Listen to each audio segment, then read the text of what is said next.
Why is it an insult to be told you drive like a girl? I'm a girl, I drive, and in fact, I compete in forest rallying, and I've got some fantastic company this year. Molly Taylor won the Australian Rally Championship, the youngest driver to ever to do so. Now, you may think that women competing in motorsport is a modern fad. But actually, we've been competing since 1897 in France on powered tricycles. Isn't she gorgeous? Sorry, guys. And by 1909, we even had our own auto race in the US. Women were driving even before we had the vote.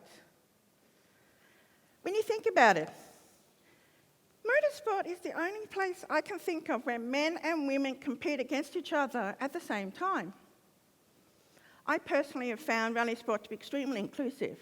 If this middle-aged, profoundly deaf woman who couldn't even drive a manual up until 2 years ago can compete into an international rally event, and as shown by the screen, I didn't come last.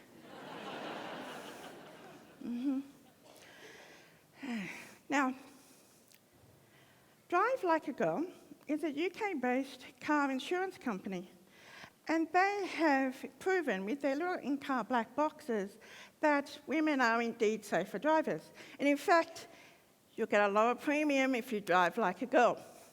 What I worked out is that safety is based on motivation, not on skill. Consider this. It was Mary Anderson who invented the windscreen wipers in 1902. And in 1909, a lovely lady by the name of Dorothy Levitt told her fellow lady drivers to place their mirror compacts on the dash to see the traffic behind them, thereby inventing the rear vision mirror.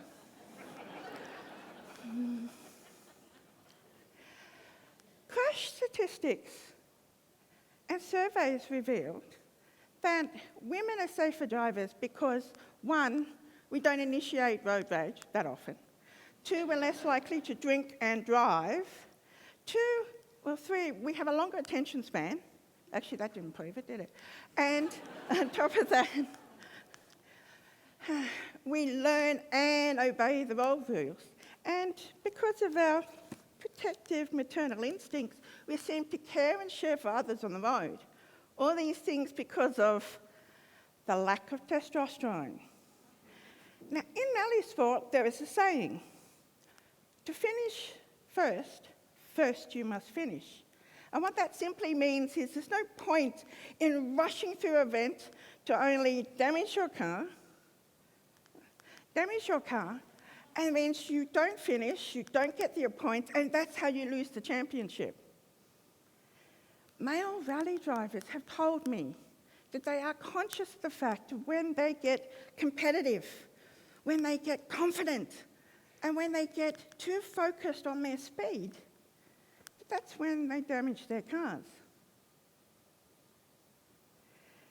In Australia, there are more of us driving like a girl because we outnumber the men by 124,000.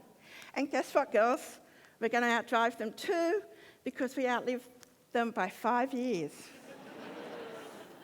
Yeah. I personally plan to be driving for a very long time. At the moment, I have... my apologies. I forgot about Michelle, my hero, Michelle Mouton. She is the only woman rally driver to win a World Rally Championship. And you know what? She said that her male competitors were deliberately crashing into her because she felt they didn't want to be overtaken by a woman, and that's the testosterone talking. Now, back to the statistics. I plan to be driving like Michelle, hopefully in rally sport forever, but also I currently own 3 cars. I have my street car, it's purple, my rally car, and my classic car. But I can confess to you, that's my next purchase that worries me the most. It's for my 16-year-old son, who gets his learner's permit next month. Yeah. My son, my only child, a testosterone-filled boy on the road. And that worries me because 45% of our boys between the age of 17 and 25 are killed in road fatalities. You know what? I can't install a roll cage in his car. I can't suit him up in this gear or make him wear a helmet. But there's one thing I can do.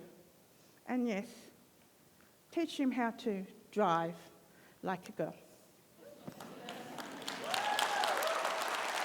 Thank you.